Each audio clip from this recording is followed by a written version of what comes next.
Hello friends, അപ്പോൾ ഞാൻ ഇന്ന് ഉണ്ടാക്കുന്നത് എന്താണെന്ന് വെച്ച് കഴിഞ്ഞാൽ ഇന്ന് വൈകുന്നേരം നമ്മുടെ ചായയുടെ ഒരു കടി കേട്ടോ.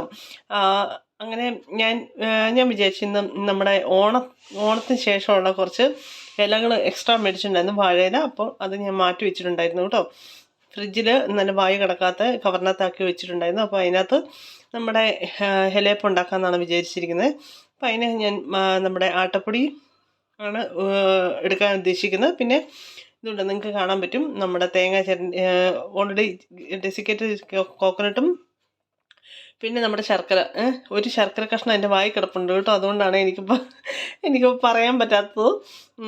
അപ്പോൾ ശർക്കര ഇങ്ങനെ ചിരണ്ടിട്ടതും, പിന്നെ നമ്മുടെ ഏലക്ക, ജീരകം, ഇതൊക്കെ തന്നെയാണ് കേട്ടോ ഇതിനകത്ത് ഉണ്ടാക്കാൻ പോകുന്നത്. അപ്പം വൈകുന്നേരത്തെ ഒരു ചെറിയ ചായക്കുള്ള കടി. അപ്പം പിള്ളേരും ഹസ്ബൻഡും എല്ലാവരും ഓഫായിട്ട് ഇന്ന് എല്ലാവർക്കും ഓഫാണ്. അപ്പം അങ്ങനെ ഇരിക്കുമ്പോഴത്തേക്കും നമുക്ക് വൈകുന്നേരങ്ങളിൽ ഇങ്ങനെ എന്തെങ്കിലുമൊക്കെ ഉണ്ടാക്കി സ്പെഷ്യൽ ഉണ്ടാക്കി കഴിക്കുന്ന ഒരു രസമല്ലേ അല്ലേ?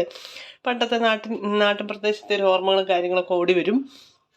കാണാൻ പറ്റും, ഞാൻ കുറച്ച് ഏലക്ക ഇങ്ങനെ ചതച്ച് വെച്ചിട്ടുണ്ട്. പിന്നെ അതിൻ്റെ കൂടെ കുറച്ച് പെരുംജീരകമാണ് എടുത്തിരിക്കുന്നത്. മറ്റേ ജീരകം ഇല്ല കേട്ടോ, അത് തീർന്നു പോയി.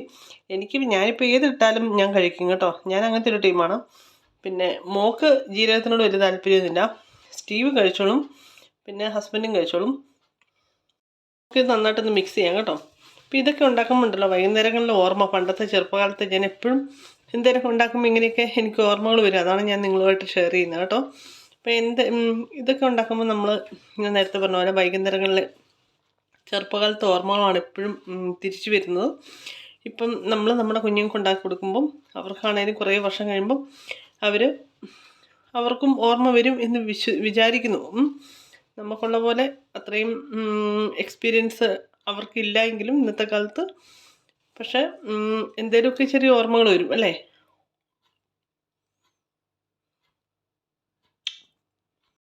അപ്പം ഞാൻ ഇച്ചിരി വെള്ളം ഇതിനകത്ത് ഇങ്ങനെ ജസ്റ്റ് ഒന്ന് തൂകിയിട്ടുണ്ട്. നല്ല ഈ ഡെസിക്കേറ്റ് കോക്കനട്ട് ആയതുകൊണ്ട് ഭയങ്കര ഡ്രൈ ആണ് കേട്ടോ. അപ്പം ഞാൻ ഇത് നന്നായിട്ടൊന്ന് ഇങ്ങനെ കുഴച്ച് വെക്കാവേ.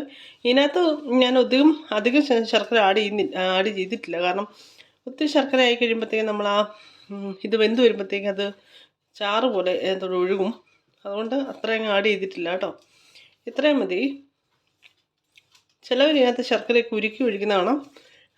അങ്ങനെ താല്പര്യമുള്ളവർ അങ്ങനെ ഒഴിക്കുക.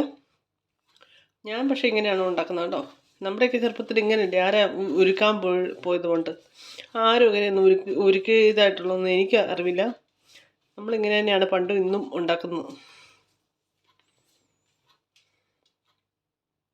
അങ്ങനെ ഞാൻ നമ്മുടെ ആശീർവാദിൻ്റെ ആട്ടപ്പൊടിയാണ് ഇവിടെ എടുത്തിരിക്കുന്നത് കേട്ടോ. ഞാൻ ഇതിനകത്തോട്ട് കുറച്ച് ഉപ്പൊക്കെ ആഡ് ചെയ്തിട്ടുണ്ട്. പിന്നെ ഇനിയിപ്പം നമുക്ക് ഇതിനകത്ത് സാധാരണ നമ്മൾ ചപ്പാത്തി കുഴയ്ക്കുന്ന പോലെ തന്നെ അതിനെക്കാട്ട് കുറച്ചുകൂടെ വെള്ളം കൂട്ടി നമുക്കൊന്ന് കുഴയ്ക്കാം കേട്ടോ. കൈ വെച്ച് തന്നെ അത് കുഴയ്ക്കാവേ. അങ്ങനെ നമ്മുടെ അപ്പച്ചമ്പൊക്കെ ഞാൻ തീ വെച്ചിട്ടുണ്ട്. ഞാൻ ഇങ്ങനെയാണ്, ഞാൻ പറഞ്ഞിട്ടുണ്ടായിരുന്നു, ഇല ഞാൻ വായു കിടക്കാത്തൊരു കവറിനകത്ത് ഇങ്ങനെ സൂക്ഷിച്ച് വെച്ചിട്ടുണ്ടായിരുന്നു. അപ്പം നമുക്ക് ഈ ഇല ഓരോന്നോരോന്നായിട്ട് എടുക്കാവേ. അങ്ങനെ ഞാൻ ഇതുണ്ടോ, ആ പാക്കറ്റിനകത്തെല്ലാം പുറത്തെടുത്ത് വെച്ചിട്ടുണ്ട്. ഇലയ്ക്ക് യാതൊരു കുഴപ്പമില്ല. പിന്നെ ചെറുതായിട്ട് വാടിയിട്ടുണ്ട് കേട്ടോ. പിന്നെ അതിന് പുറമെ ഇങ്ങനെ വെക്കുന്നത് നല്ലതാണ്. നമുക്ക് വല്ലപ്പോഴൊക്കെ ഇങ്ങനെ അപ്പമൊക്കെ ഉണ്ടാക്കാനും, കാരണം അന്യരാജ്യത്ത് വരുമ്പോഴത്തേക്ക് എപ്പോഴും ഇല കിട്ടണമെന്ന് നിർബന്ധമില്ലല്ലോ. അപ്പോൾ ഇതിങ്ങനെ ഞാൻ വെച്ചതാണ്. പിന്നെ അതിന് പുറമേ കുറച്ച് നേരം ഞാനിങ്ങനെ മിക്സ് ചെയ്തിട്ട് മാറ്റി വെച്ചായിരുന്നു കേട്ടോ. അതായത് ഒരു മണിക്കൂറത്തേക്ക് ഞാനിങ്ങനെ ഒന്ന് നമ്മുടെ പൊടിയും നമ്മുടെ നമ്മുടെ ശർക്കര എല്ലാം കൂടെ ഒന്ന് പിടിക്കാൻ വേണ്ടി ഒന്ന് മാറ്റി വെച്ചിട്ടുണ്ടായിരുന്നേ. ഇനി നമുക്ക് ഈ ഇലക്കകത്തോട് ആഡ് ചെയ്യാവേ. അപ്പം ഞാൻ ഇച്ചിരി വെള്ളം കയ്യിലെടുത്തിട്ടുണ്ട്, ഒരു ഗ്ലാസ്സിനകത്ത് എടുത്തിട്ടുണ്ട്. കാരണം എന്താണെന്ന് വെച്ച് കഴിഞ്ഞാൽ ഇടയ്ക്കൊന്ന് നമുക്ക് കൈയൊക്കെ ഒന്ന് നനച്ച് കൊടുക്കണമെങ്കിൽ നനച്ച് കൊടുക്കാൻ വേണ്ടി. ഇതൊക്കെ നമ്മൾ നാട്ടിൽ സർവ്വസാധാരണ ഉണ്ടാക്കുന്നതാണ്, എനിക്കറിയാം. പിന്നെ ഞാൻ എൻ്റെ ഒരു സന്തോഷത്തിന് ഉണ്ടാക്കുന്നു, അതിന് ഞാൻ വീഡിയോ എടുക്കുന്നു, അത്രേ ഉള്ളൂ കേട്ടോ. ഞാൻ ഇങ്ങനെ പരത്താൻ തുടങ്ങിയിട്ടുണ്ട്. ഇതിനിടയ്ക്ക് ഞാൻ ചെറുതായിട്ടൊന്ന് വെള്ളമൊക്കെ ഇതുണ്ടോ കൈ മുക്കിയിട്ട് ഇങ്ങനെ തേച്ച് കൊടുക്കുന്നുണ്ട്. അപ്പോഴത്തേക്ക് എല്ലായിടത്തും നന്നായിട്ട് സ്പ്രെഡ് ആവുന്നുണ്ട്, അല്ലെങ്കിൽ കയ്യിൽ ഒട്ടിപ്പിടിക്കും കേട്ടോ. അപ്പോൾ നമുക്ക് ഓരോന്നോരോന്നായിട്ട് ഇത് ഉണ്ടാക്കാം. ഞാൻ ഏകദേശം വട്ടത്തിലൊക്കെ നമ്മുടെ ഏകദേശം രൂപമുണ്ടല്ലോ, ഒരു റൗണ്ട് ഷേപ്പിലൊക്കെ ആക്കിയിട്ടുണ്ട്. ഇനിയിപ്പം നമുക്ക് ഇതിൻ്റെ നടുക്ക് നമ്മുടെ ശർക്കര കുറച്ച് വെക്കാം കേട്ടോ. ചിലവർ ഇതിൻ്റെ കൂടെ ശർക്കരയ്ക്ക് പകരം പഞ്ചസാരയൊക്കെ വെക്കുന്നവരുണ്ട്. എനിക്ക് കുറച്ചും കൂടി ഇഷ്ടം ശർക്കരയാണ്. നമുക്കിത് അടയ്ക്കാം. ഇത് ഞാനിവിടെ ഇങ്ങനൊരു ത്രികോണത്തിൻ്റെ രീതിയിലാണ് മടക്കിയിരിക്കുന്നത്. ഇനിയിപ്പം നമുക്ക് നമ്മുടെ അപ്പച്ചെമ്പിനകത്തോട്ട് വെച്ചേക്കാം കേട്ടോ.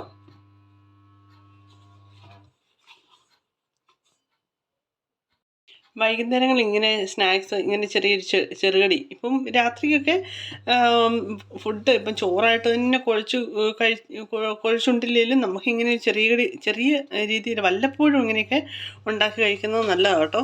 അതായത് ഇപ്പോൾ എപ്പോഴും ഉണ്ണുമ്പോൾ നമുക്ക് എല്ലാവർക്കും ഒരു ബുദ്ധിമുട്ടാണല്ലോ. മാത്രമല്ല ചോറ് എപ്പോഴും എന്നാ പറയണ്ടേ, കാർബോഹൈഡ്രേറ്റ് നമ്മുടെ ശരീരത്തിന് നല്ലതുമല്ലോ. അതുകൊണ്ട് വല്ലപ്പോഴും ഇങ്ങനെയൊക്കെ ഉണ്ടാക്കുന്നത് നല്ലതാണ്. ഇതിനകത്ത് കാർബോഹൈഡ്രേറ്റ് ഇല്ല എന്നല്ല, ഇതും കാർബോഹൈഡ്രേറ്റ് ഒക്കെ തന്നെയാണ്.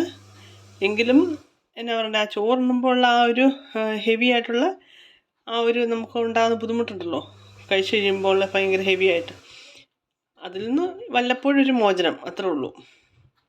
ഇതൊക്കെ ഉണ്ടാക്കുമ്പോൾ പഴയ കാലത്തേക്ക് പഴയ മമ്മി, ഞാൻ എപ്പോഴും പറയുന്നതാണ് ഇങ്ങനെയൊക്കെ ഉണ്ടാക്കുമ്പോൾ ഓർമ്മ വരുന്നതുകൊണ്ടാണ് കേട്ടോ ഇങ്ങനെ പറയുന്നത്.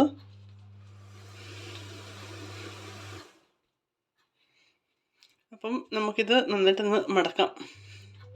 മടക്കിയിട്ടൊന്ന് ജസ്റ്റ് ഒന്ന് പ്രസ് ചെയ്ത് കൊടുക്കണേ. ഞാൻ നേരത്തെ പറഞ്ഞു തന്നെ, ഇങ്ങനെ നമ്മുടെ നാട്ടിൽ നമ്മൾ ചെറുപ്പത്തിൽ സ്കൂളൊക്കെ വിട്ട് വരുമ്പോഴുള്ള അമ്മ ഉണ്ടാക്കി വെക്കുമ്പോൾ ഉള്ള ആ ഒരു ചിന്തയാണ് ഇപ്പോഴും. അപ്പോൾ ഇങ്ങനത്തെ ഈ സ്നാക്സ് അല്ലെങ്കിൽ വൈകുന്നേരത്തെ ഇങ്ങനെ ഇലയിലുണ്ടാക്കുന്ന അപ്പമൊക്കെ ഉണ്ടല്ലോ, മക്കൾക്ക് ഭയങ്കര ഇഷ്ടമാണ്. പ്രത്യേകിച്ച് സ്റ്റീവിന് ഭയങ്കര ഇഷ്ടമാണ്, ഹസ്ബൻഡിനും ഇഷ്ടമാണ്. പിന്നെ സാറിന് വലിയ താല്പര്യം ഇല്ലെങ്കിലും അവൾക്ക് ഒരെണ്ണം വേണമെങ്കിൽ കഴിച്ചെങ്കിലായി. പക്ഷേ സ്റ്റീവിന് ഭയങ്കര ഇഷ്ടമാണ്. പിന്നെ ഇത് ഇടയ്ക്കിടയ്ക്ക് സ്റ്റീവ് വന്ന് കഴിക്കുന്നുണ്ട്. സ്റ്റീവിൻ ഇന്ന് തുമ്മലൊക്കെ ആയതുകൊണ്ട് കരാട്ടയ്ക്ക് പോയില്ല. അതുകൊണ്ട് സെറിനെയും കൊണ്ട് ഹസ്ബൻഡ് പോയിരിക്കുകയാണ്. അപ്പോൾ സ്റ്റീവിൻ ഇന്ന് ചെറിയ തുമ്മലൊക്കെയാണ്, അതുകൊണ്ട് വിട്ടില്ല. അപ്പം അല്ലെങ്കിൽ എല്ലാ ദിവസവും കരാട്ടയ്ക്ക് പോകുന്നതാണേ. അപ്പം അതുകൊണ്ട് ഇന്ന് പോകാൻ പറ്റില്ല. അതുകൊണ്ട് ഇടയ്ക്കിടയ്ക്ക് വന്നിട്ട് പുള്ളി നമ്മുടെ ഈ ഉണ്ടാക്കി വെച്ചിരിക്കുന്ന ഈ ശർക്കരയും ഈ തേങ്ങയും കൂടെ എടുത്ത് കഴിച്ചിട്ട് പോകും കേട്ടോ. അപ്പം നമ്മൾ ചെറുപ്പത്തിലൊക്കെ ഇതുപോലെ കഴിക്കത്തില്ലായിരുന്നോ? ആ ഒരു തോന്നലാണ് എനിക്കിപ്പം വരുന്നത് കേട്ടോ, ഇങ്ങനെ കാണുമ്പോൾ.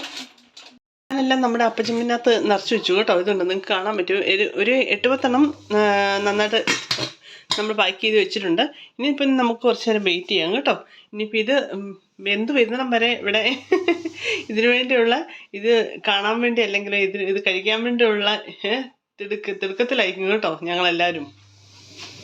അങ്ങനെ നമ്മുടെ അപ്പം ഇവിടെ റെഡി ആയിട്ടുണ്ട്. അപ്പോഴത്തേക്ക് എനിക്ക് തോന്നി നമ്മുടെ ഇങ്ങനത്തെ അപ്പത്തിൻ്റെ കൂടെയൊക്കെ, ഇലയപ്പത്തിൻ്റെ കൂടെയൊക്കെ എപ്പോഴും നല്ല നമ്മുടെ പാലൊഴിക്കാത്ത നല്ല കട്ടൻ ചായയല്ലേ ഏറ്റവും നല്ലത്. നല്ല ഏലക്കയൊക്കെ ഇട്ട് ഞാൻ നല്ലൊരു കട്ടൻ ചായ ഉണ്ടാക്കുന്നുണ്ട്. നമ്മുടെ പൊടിയാണ് ഇട്ടിരിക്കുന്നത് കേട്ടോ. ഇവിടെ ഒരു കേരള ഷോപ്പിൽ ചെന്നപ്പോഴത്തേക്ക് നല്ല പൊടി കിട്ടി, നല്ല തേയിലപ്പൊടി കിട്ടി കേട്ടോ.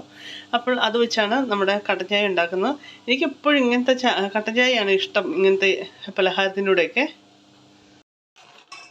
അപ്പോൾ ഇതുണ്ട്, നമ്മൾ കട്ടൻ ചായ ഒന്ന് ജസ്റ്റ് ഒന്ന് തിളച്ച് വന്നിട്ടുണ്ട്. അപ്പം ഞാൻ ഇതൊക്കെ കഴിക്കുമ്പോൾ എപ്പോഴും നമുക്ക് നാട്ടിൻപുറത്ത് അല്ലേ നൊസ്റ്റാൾജിയാണ്. ഓർമ്മകളുടെ കളിക്കുവാനെത്തുന്നു മുറ്റത്തെ ചക്കരമാവിൻ ചുവട്ടിൽ, മുറ്റത്തെ ചക്കരമാവിൻ ചുവട്ടിൽ. ചക്കരമാവൊന്നും ഇല്ല കേട്ടോ ഇവിടെ. ഇതിങ്ങനെ ഓർത്ത് ആ ഒരു സ്മരണയിൽ ഇങ്ങനെ പാടാമെന്ന് മാത്രമേ ഉള്ളൂ കേട്ടോ. ഇനി നമുക്ക് നമ്മുടെ അപ്പം ഒന്ന് നോക്കാവേ. അടിപൊളി നമ്മുടെ സൂപ്പർ കിടുക്കാച്ചി നമ്മുടെ ഇലയപ്പം റെഡി ആയിട്ടുണ്ട്. ഇതുണ്ടോ, വാ അടിപൊളി അല്ലേ, നല്ല ടേസ്റ്റ് ആയിരിക്കും. ഞാൻ കഴിച്ച് നോക്കിയില്ല, ഞാനിങ്ങനെ പറയുകയാണ്. നമുക്ക് ഇതൊന്ന് വേഗം തിളപ്പിച്ചെടുക്കാവേ. 9 വെച്ചിരിക്കുന്നത് കേട്ടോ, വേഗം തിളയ്ക്കാൻ.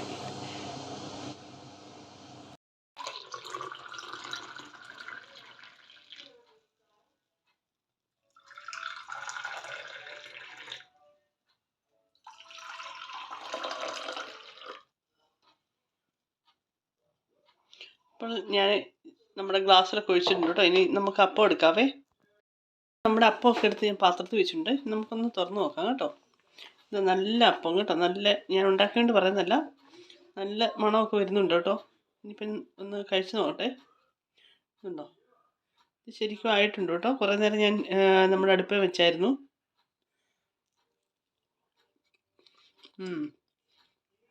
നല്ല ടേസ്റ്റ് ഉണ്ട് കേട്ടോ. അപ്പോൾ നമ്മുടെ അപ്പം എല്ലാം ഇവിടെ സൂപ്പറായിട്ടുണ്ട്. ഇനി ഞങ്ങൾ കഴിക്കാൻ പോവാണ്. അപ്പോൾ ഇന്നത്തെ വീഡിയോ ഇത്രയേ ഉള്ളൂ. ഇഷ്ടപ്പെട്ടെങ്കിൽ ലൈക്ക് ചെയ്യുക, സബ്സ്ക്രൈബ് ചെയ്യുക, കമൻറ്റ് ചെയ്യുക, ഷെയർ ചെയ്യുക. നമുക്കിനി അടുത്തൊരു വീഡിയോയിൽ കാണാം. Thank you so much.